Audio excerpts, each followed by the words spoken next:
Esta lección presenta la reacción del rey Nabucodonosor a las predicciones futurísticas descritas por Daniel en su encuentro previo. La profecía incluía un sueño, una estatua y la respuesta a una oración. Su desarrollo nos mostró la superioridad de la sabiduría de Dios sobre la sabiduría humana al predecir eventos futuros. Cuando sus consejeros no pudieron darle explicación a su misterioso sueño, Nabucodonosor proclamó el decreto de muerte contra los sabios, incluyendo a Daniel.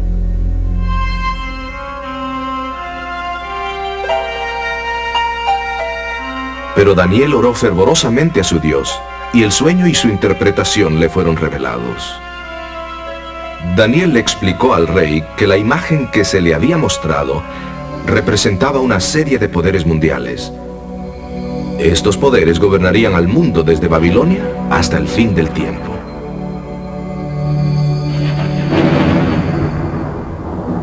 El último reino sería establecido por Dios mismo. Fue representado dramáticamente por la roca que desmenuzó a la imagen.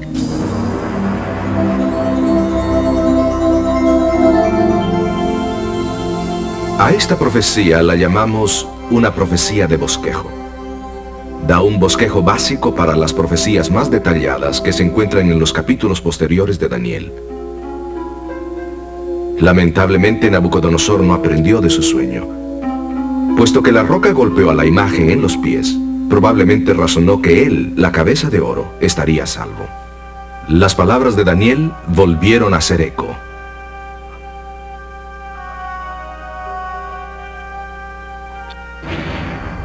El orgullo de Nabucodonosor detestaba la idea que, aunque él estaba seguro, su reino no duraría.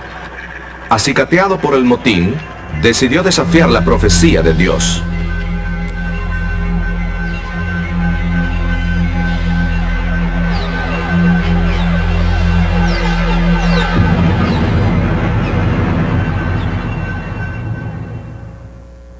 Como el soberano más poderoso del mundo conocido, Nabucodonosor se propuso defender su imperio. Ninguna profecía judía habría de obstruir sus ambiciosos planes de gloria eterna.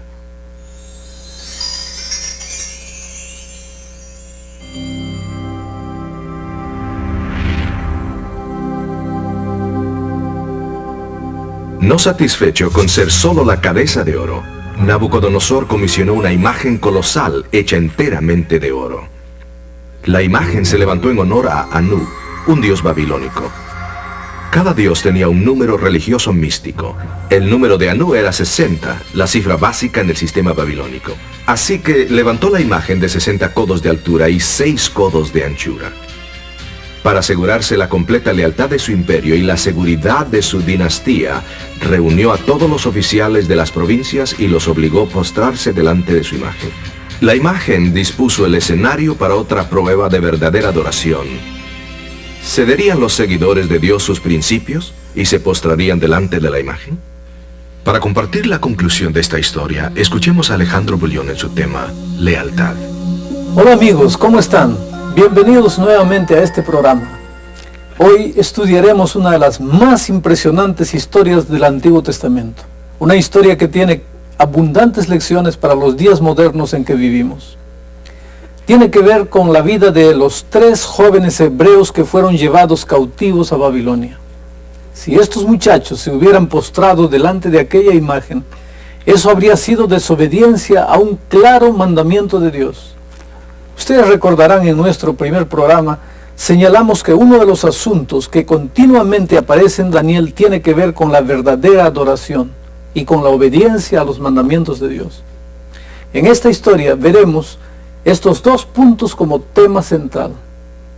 Recordemos que el punto central de Daniel tiene que ver con los últimos días, una comprensión de las historias que se encuentran en el libro de Daniel.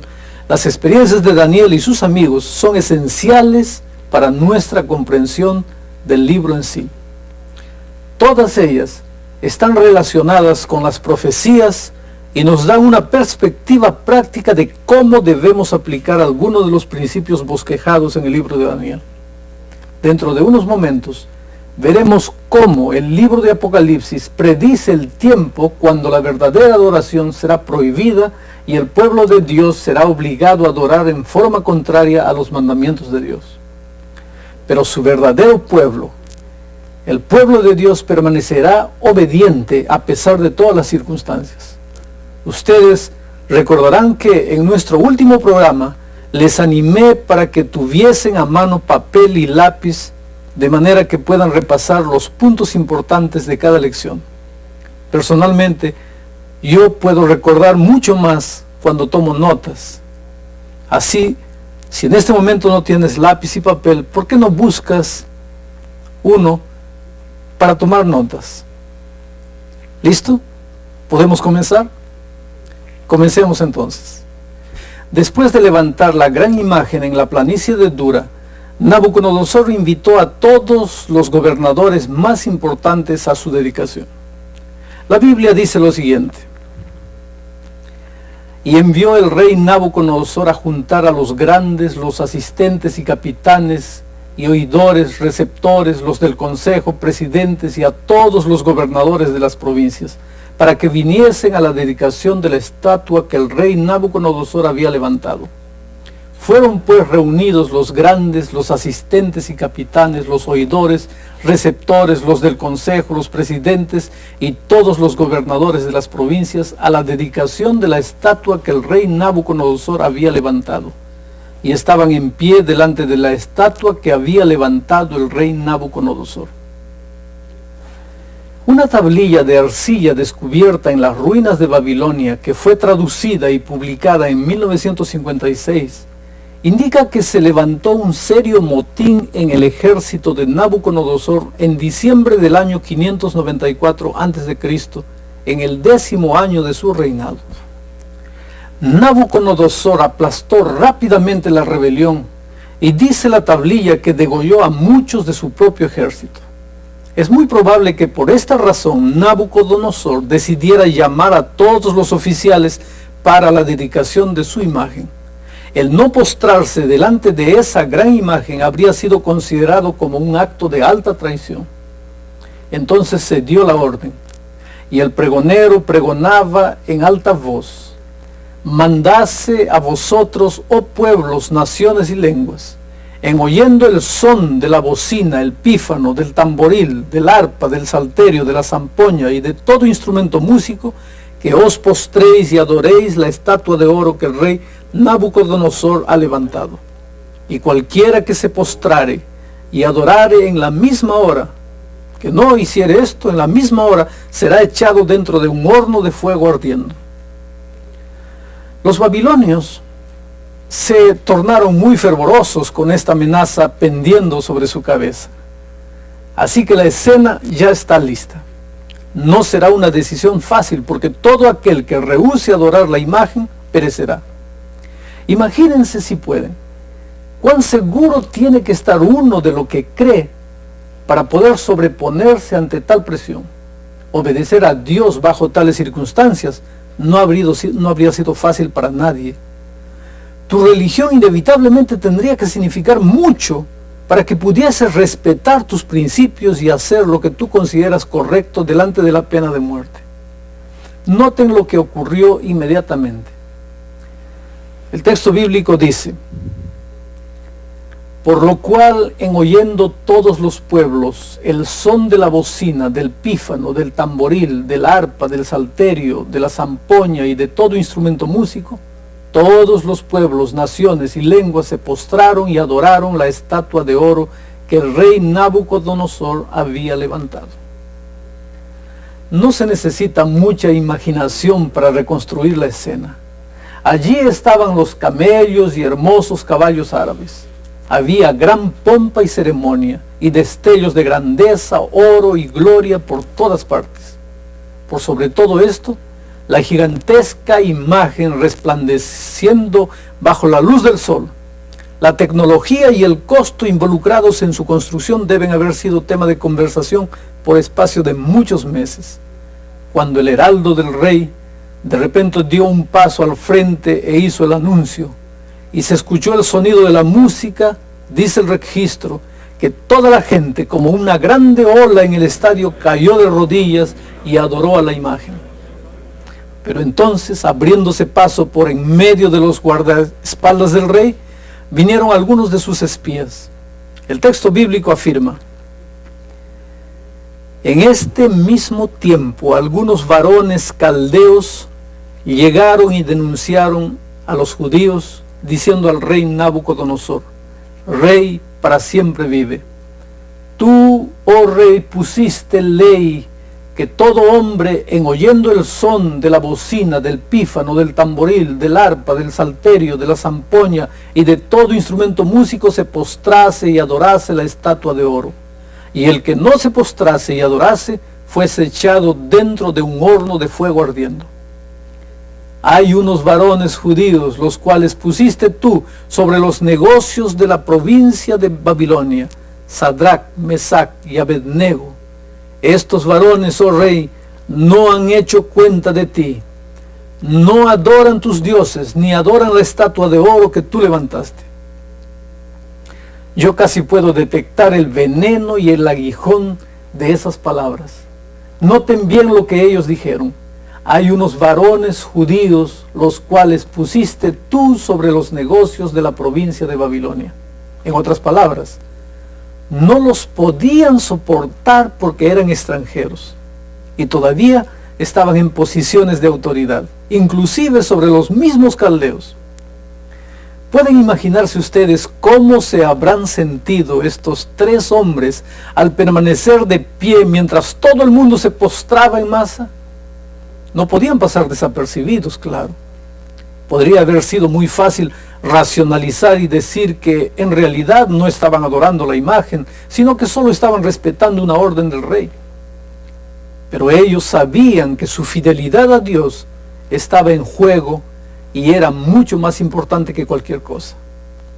¿Recuerden ustedes ese mandamiento que específicamente prohíbe la falsa adoración? No te harás imagen ni ninguna semejanza de cosa que esté arriba en el cielo, ni abajo en la tierra, ni en las aguas debajo de la tierra. No te inclinarás a ellas, ni las honrarás, porque yo soy Jehová, tu Dios, fuerte, celoso, que visito la maldad de los padres sobre los hijos, sobre los terceros y sobre los cuartos, a los que me aborrecen, y que hago misericordia en millares a los que me aman y guardan mis mandamientos. Así que, para los hebreos, postrarse habría sido simplemente desobedecer a uno de los explícitos y sencillos mandamientos de Dios. Nuevamente vemos los dos puntos centrales de adoración y obediencia en esta historia. Recuerden antes que el tema central del libro de Daniel tiene que ver con los últimos días. En poco tiempo veremos cómo es que el libro de Apocalipsis igualmente toma ese mismo tema y nos explica que en los últimos días se le ordenará al pueblo de Dios a prestar un tipo de adoración completamente contraria a los 10 mandamientos de Dios. Pero su pueblo verdadero, así como Sadrach, Mesach y Abednego, permanecerá fiel hasta la muerte. Cuando los 3 hebreos fueron llevados delante del rey, naturalmente Nabucodonosor, sin lugar a dudas, les hizo recordar que él los había sacado de la esclavitud para convertirlos en príncipes de su reino. Los había colocado encargados de las provincias. Yo imagino que el rey dijo más o menos así: después de todo lo que hice por ustedes, yo pensé que por lo menos me apoyarían en esto. Mis amigos queridos, noten ahora la presión sobre los 3 jóvenes hebreos. Es una presión que viene a un nivel personal. Sin duda el rey debe haber tenido mucha afinidad con estos jóvenes porque les dio otra oportunidad. A veces la gente me dice: no puedo hacer lo que Dios espera de mí, adorarle exactamente en la forma que Él quiere. Eso puede afectar mi trabajo, mi familia. Bueno, si alguna vez te has visto tentado a pensar que estás tan comprometido con otra persona que no puedes obedecer a Dios, piensa en esos jóvenes hebreos. Porque no hay nadie que estuviese más comprometido con una persona que Sadrach, Mesach y Abednego con Nabucodonosor. Él los había sacado de la condición más baja, los había elevado a una de las posiciones más altas en su imperio. Vamos, muchachos, háganlo por mí, tal vez pidió el rey. Sin duda los jóvenes dijeron: oh rey, apreciamos mucho tu bondad, pero solamente hay una cosa que nos detiene, y es el mandamiento de Dios que dice: no te inclinarás a ninguna imagen. Bueno, el viejo rey seguramente sonrió. Ah, sí, esos mandamientos ya están fuera de moda. Tal vez estaban bien cuando ustedes vivían en Jerusalén, pero no pueden guardarlos aquí en el gran mundo. A veces hoy día todavía escuchamos este tipo de argumento. Y aún más, lo que realmente necesitamos es una religión más amplia, una que no sea tan absurda. Más aún, toda la gente importante, abogados, doctores, oficiales, pastores, se están postrando delante de mi imagen. ¿Me quieren decir ustedes que están en lo correcto y que todos los grandes hombres y mujeres del mundo están equivocados? Escuchen, si sus propios padres adoraron imágenes, y dicho sea de paso, esto era de alguna manera verdad. Era por eso que los judíos estaban en la cautividad. ¿No creen que la religión de sus padres, siguió el rey, debería ser un ejemplo para ustedes? Pero había solamente una cosa que les impedía postrarse, y era el simple mandamiento de Dios. Me gusta la forma en que los jóvenes le respondieron al rey cuando éste les ofreció una segunda oportunidad. Ellos dijeron: no cuidamos de responderte sobre este negocio. En otras palabras, no necesitamos una segunda oportunidad. No precisamos más tiempo para reconsiderar nuestra posición. Esos jóvenes simplemente no se dejaron intimidar por el horno de fuego y continuaron diciendo: he aquí nuestro Dios, a quien honramos, puede librarnos del horno de fuego ardiendo, y de tu mano, oh rey, nos librará. Y si no, sepas, oh rey, que tu Dios no adoraremos, ni tampoco honraremos la estatua que has levantado. Este es un tremendo testimonio de fe. Si Dios los libraba, bien. Si no, aún así ellos les servirían. Su fe en Dios no dependía de su liberación. Su obediencia brotaba de un principio. Igualmente será con los hijos de Dios en los últimos días. El que Dios los libre de la persecución o no, o aún de la muerte inminente, no es el factor clave. Lo único que realmente cuenta para ellos es que aman a Dios y serán obedientes a Él por eso. Ya para este momento, el rey estaba completamente furibundo. Noten qué fue que él dijo. Está registrado aquí en la Biblia. Entonces Nabucodonosor fue lleno de ira y demudóse la figura de su rostro sobre Sadrach, Mesach y Abednego. Así habló y ordenó que el horno se encendiese 7 veces tanto de lo que cada vez solía. Daniel 3:19 es lo que registra eso. La historia bíblica dice que el calor del horno era tan intenso que mató a los soldados que se lanzaron a los hebreos dentro del horno. El texto bíblico cuenta así: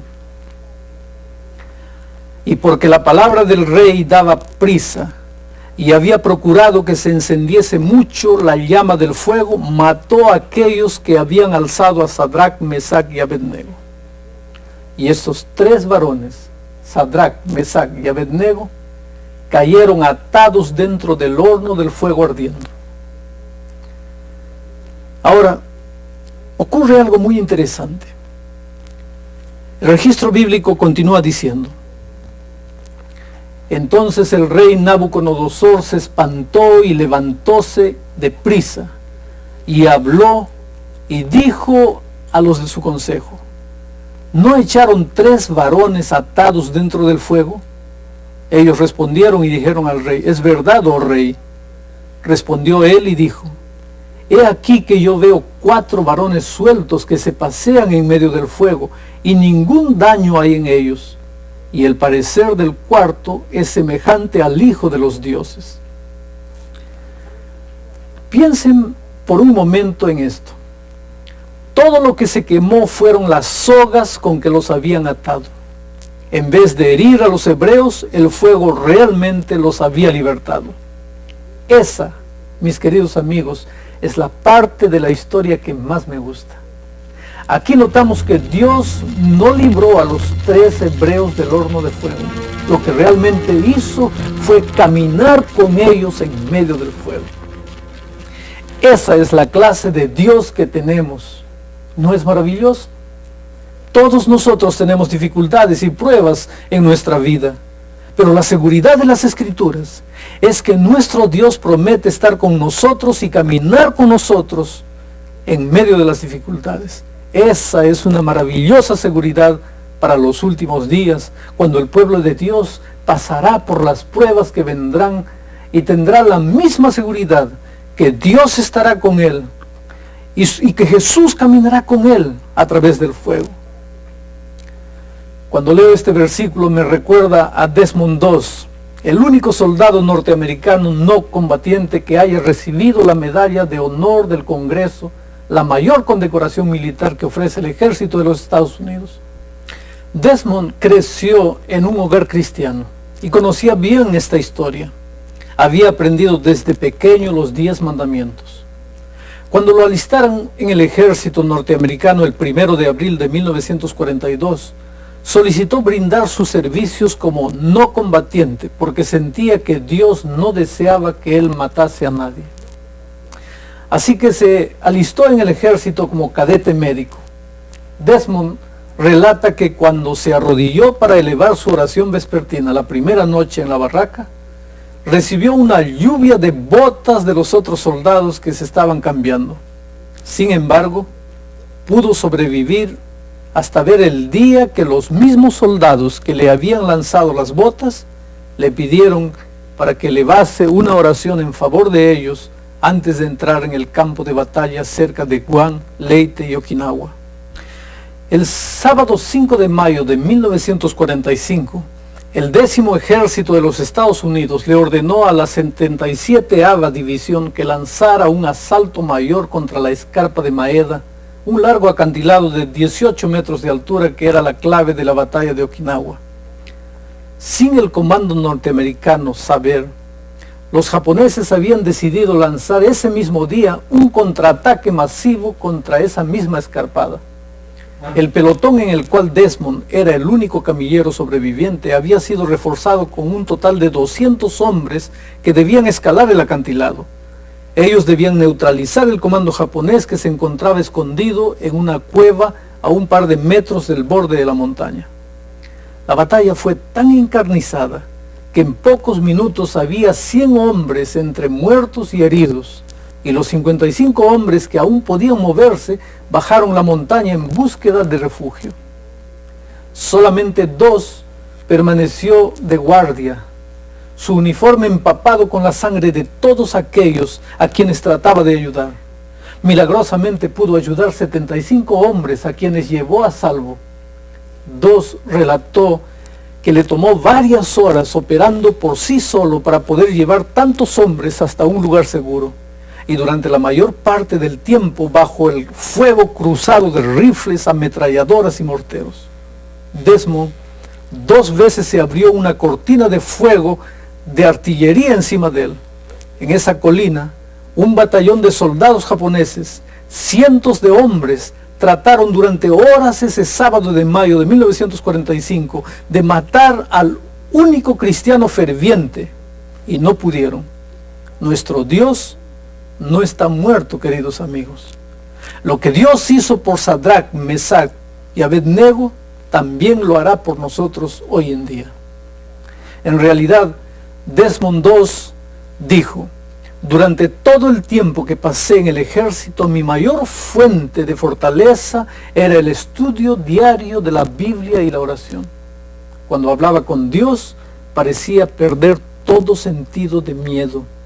A Dios sea la honra. Noten la forma como Nabucodonosor le habló a Sadrach, Mesach y Abednego.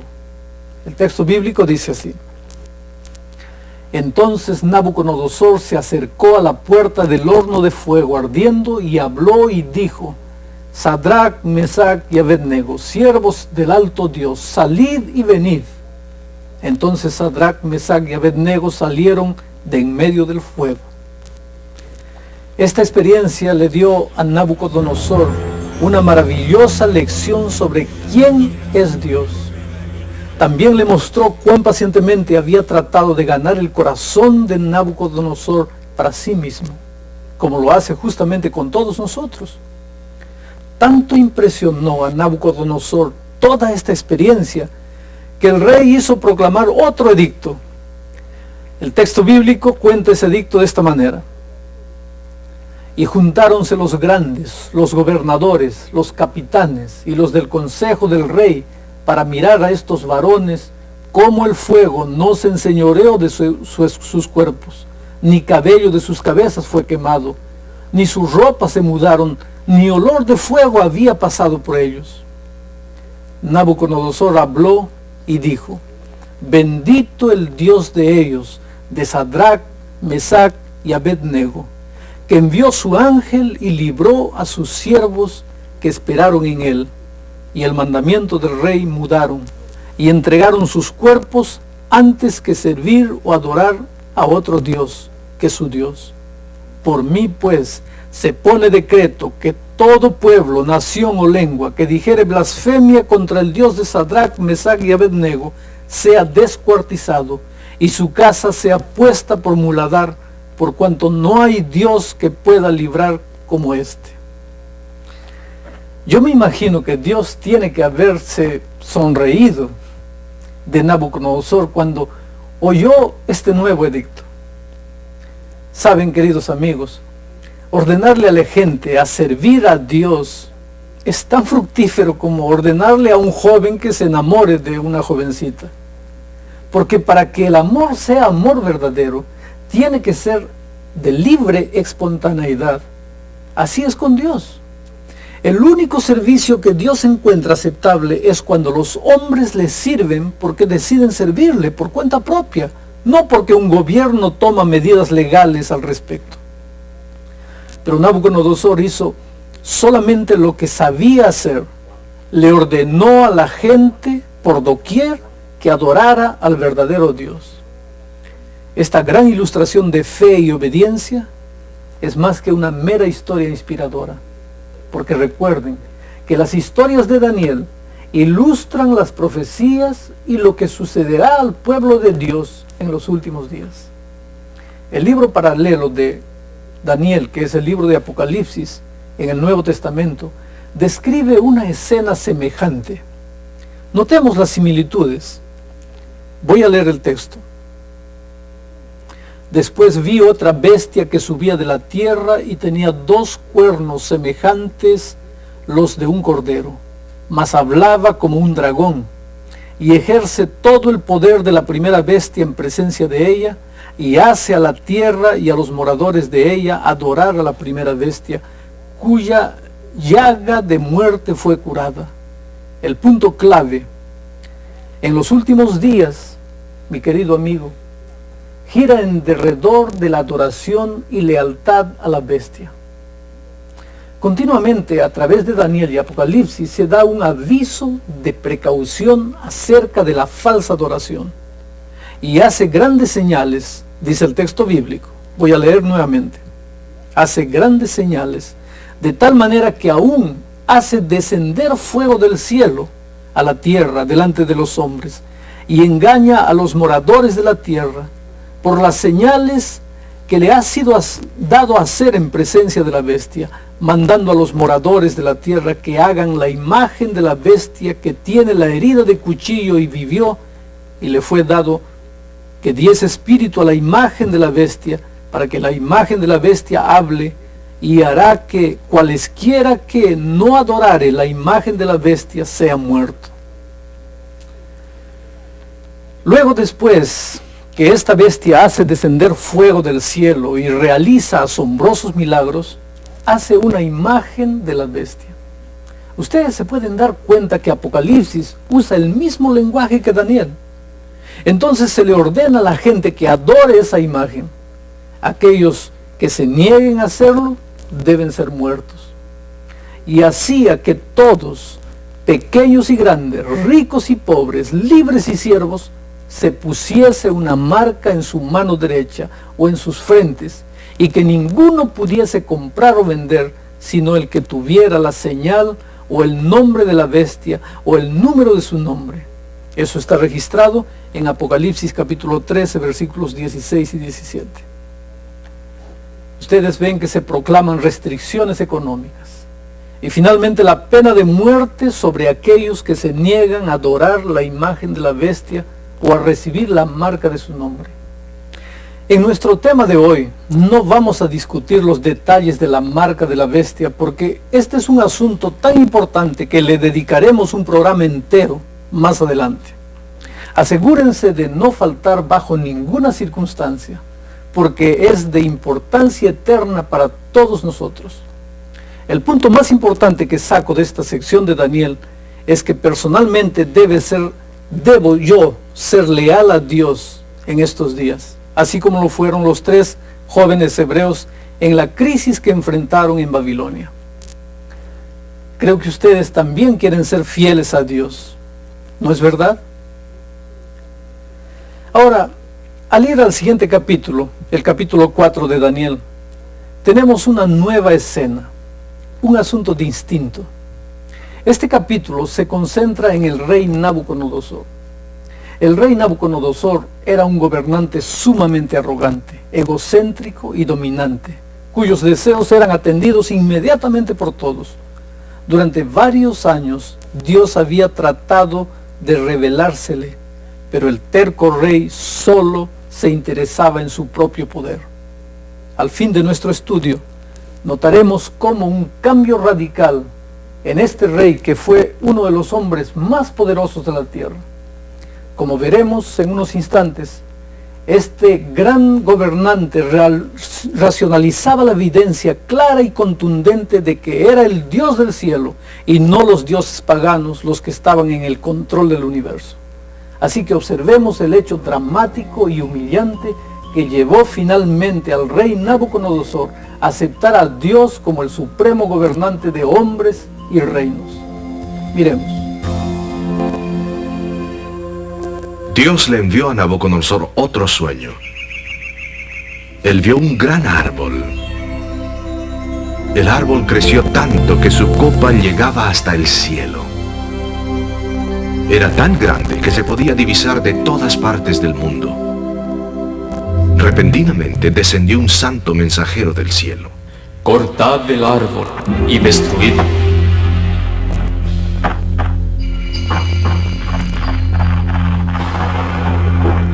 Pero dejad el tocón, ligado con hierro y bronce en la hierba del campo. Los sabios de Nabucodonosor no pudieron dar explicación al sueño. Finalmente se presentó Daniel. Le explicó al rey Nabucodonosor que él era el árbol que había visto en su sueño. Había llegado a ser fuerte y su poder se extendía hasta las partes más distantes de la tierra. Pero caería de su poder. Sería echado de entre las gentes y viviría como un animal salvaje. 12 meses más tarde estaba admirando su prosperidad cuando oyó una voz del cielo que decía: Se te ha quitado la autoridad real. Se te echará y vivirás como las bestias salvajes. Pasaron 7 años viviendo como un animal antes que finalmente reconociera al Dios Altísimo. Después de años de ambivalencia, Nabucodonosor finalmente le entregó su lealtad completa al Dios del cielo.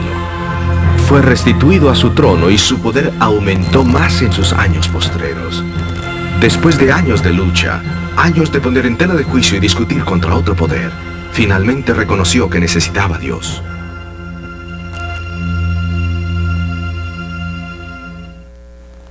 Es admirable que Nabucodonosor, rey de la nación más grande que haya existido en la tierra, diese su lealtad al Dios Altísimo. Fue necesaria una gran lucha para llegar al corazón de este rey tan orgulloso. Pero después de 30 años, finalmente, este rey reconoció al Dios del cielo. El hecho que necesitamos a Dios en nuestra vida es una conclusión que le cuesta aceptar a mucha gente.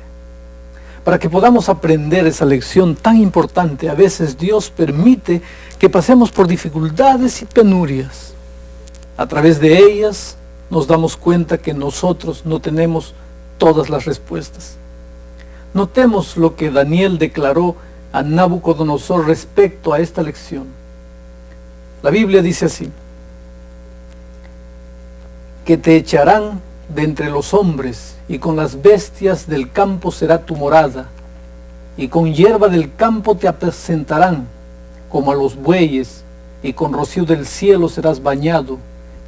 Y 7 tiempos pasarán sobre ti, hasta que entiendas que el Altísimo se enseñorea del reino de los hombres, y que a quien Él quisiere lo da.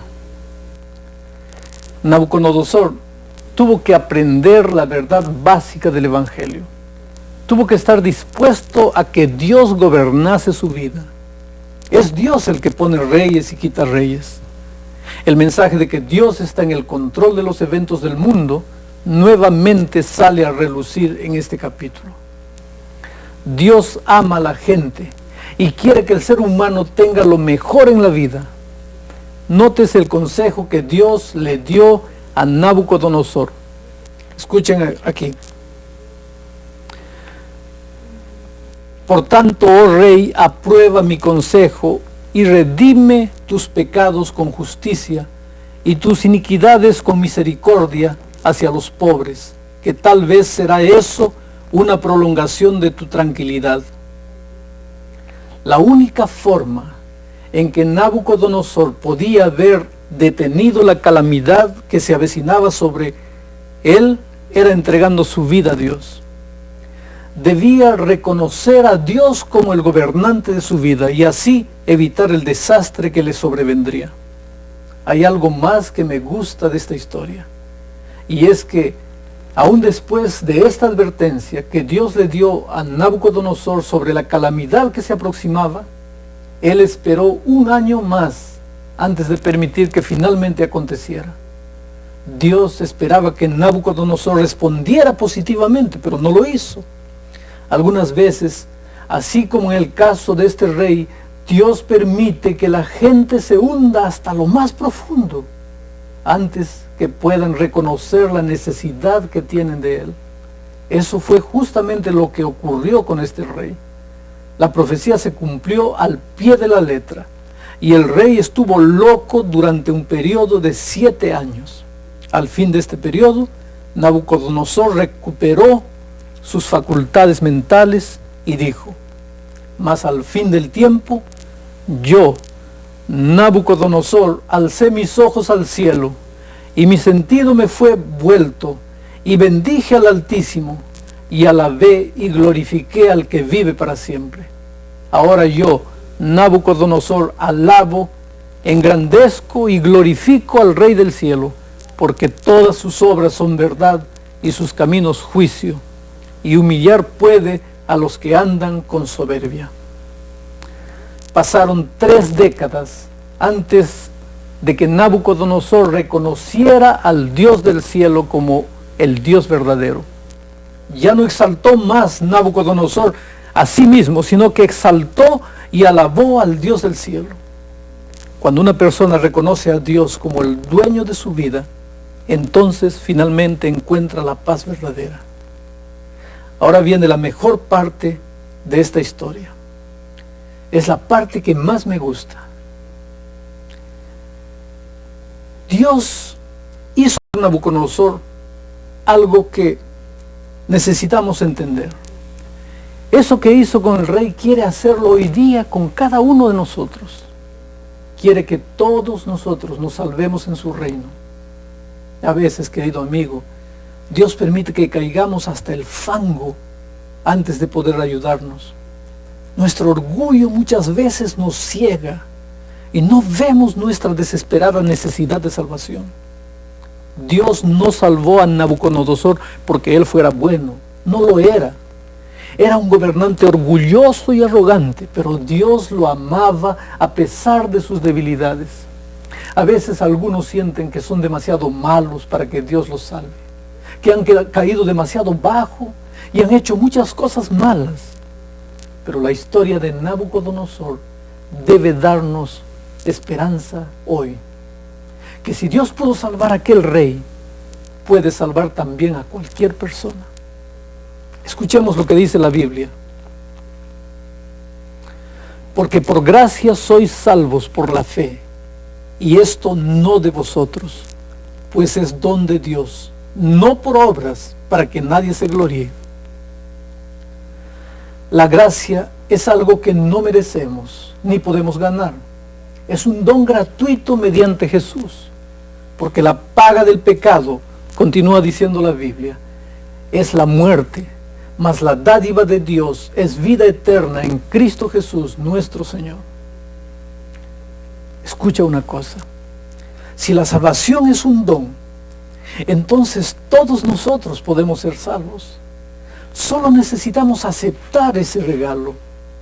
Si la salvación dependiese de cualquier cosa que tuviésemos que hacer, como buenas obras, por ejemplo, nunca sabríamos si somos salvos, porque nunca podríamos estar seguros de haber hecho lo suficiente. Pero Dios nos ha hecho a todos iguales en lo que a recibir la salvación se refiere.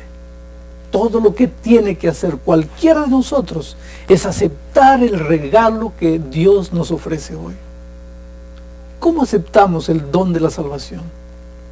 Miren lo que la Biblia dice. Y sacándoles fuera les dijo: señores, ¿qué es menester que yo haga para ser salvo? Y ellos dijeron: cree en el Señor Jesucristo y serás salvo tú y tu casa. Creer significa simplemente confiar y depositar toda nuestra confianza en Jesucristo. Este creer es más que un reconocimiento intelectual de que Jesús murió por nosotros. Implica que confesemos que Él nos salvará. Hay 4 pasos para ir a Jesús. Veamos. Creer que Dios nos ama. Porque de tal manera amó Dios al mundo, que ha dado a su Hijo unigénito, para que todo aquel que en Él cree no se pierda, mas tenga vida eterna. Ahora el segundo paso. Permitir que el Espíritu Santo nos guíe al arrepentimiento. Hechos 11:18 dice lo siguiente: entonces, oídas estas cosas, callaron y glorificaron a Dios diciendo: de manera que también a los gentiles ha dado Dios arrepentimiento para vida. El arrepentimiento, o llegar a sentir un dolor suficientemente grande como para apartarnos de lo malo que estamos haciendo en nuestra vida, no es algo que nosotros desarrollamos por nosotros mismos. Es un don de Dios. Obra en aquellos que lo aceptan. Cuando aceptamos a Cristo, Él nos da un espíritu de arrepentimiento, de manera que en forma espontánea nos damos cuenta que queremos algo mejor en la vida. Esto nos lleva al punto número 3, confesar los pecados. Primera de Juan 1:9 dice: si confesamos nuestros pecados, Él es fiel y justo para que nos perdone nuestros pecados y nos limpie de toda maldad. Y la sencilla realidad es que si yo le pido a Jesús que me perdone por mis pecados y equivocaciones, Él lo hará. No cabe la menor duda. Si yo fuera a la policía local y presentara una confesión completa de algo malo que hice, puede ser que me pongan en una celda y me den una multa, dependiendo de la seriedad de la infracción. Pero si confieso todo a Dios, Él me da una hoja en blanco y yo puedo comenzar de nuevo. Eso es algo extraordinario. Abrir la puerta del corazón. Esa es la siguiente medida que tenemos que tomar. Abrirle el corazón y permitir que Jesús entre. Apocalipsis 3:20 dice lo siguiente: he aquí yo estoy a la puerta y llamo. Si alguno oyere mi voz y abriere la puerta, entraré a él y cenaré con él y él conmigo. Esto, mi querido amigo, significa que ahora el amor de Jesús controla mi vida y Él me da el poder para hacer lo que Él quiere que yo haga. Permítanme ilustrarlo de esta manera. Un niñito va caminando por la orilla de la playa y al lado de la playa hay una grande montaña. El padre del niño le dice a su hijo: ¿quieres subir la montaña? El niño mira la montaña y se da cuenta que sus piernecitas nunca podrán subir esa gran montaña. El padre pregunta de nuevo: ¿quieres subir la montaña? Sí, le dice el niño, pero no sé cómo podré subir. Ah, responde el padre, si tú quieres subir, yo te cargo. ¿Ven ustedes? El niño toma la decisión, pero el padre provee el poder muscular necesario. Así es también en la vida cristiana. Dios nos pregunta si queremos ser salvos, pero sabemos que nuestra fe es pequeñita y débil. Si se lo pedimos, Dios suplirá el don de la salvación y el poder necesario para vivir como Él quiere que vivamos. Es así de sencillo. No depende de si hemos vivido una vida buena o mala, o si sentimos algo especial dentro de nosotros. Dios ha prometido que si confesamos nuestros pecados, Él es fiel y justo para perdonarnos nuestros pecados. ¿Será que en este momento está viendo este programa alguien que nunca aceptó a Jesús como su Salvador? ¿Sientes en tu corazón que necesitas de Él? ¿Estás cansado de luchar solo y ya no sabes más qué hacer con tu vida? ¿Te has sentido a veces como Nabucodonosor luchando para abrirle el corazón a Jesús? Él te ama y en este momento está tocando la puerta de tu vida. ¿Quieres aceptarlo?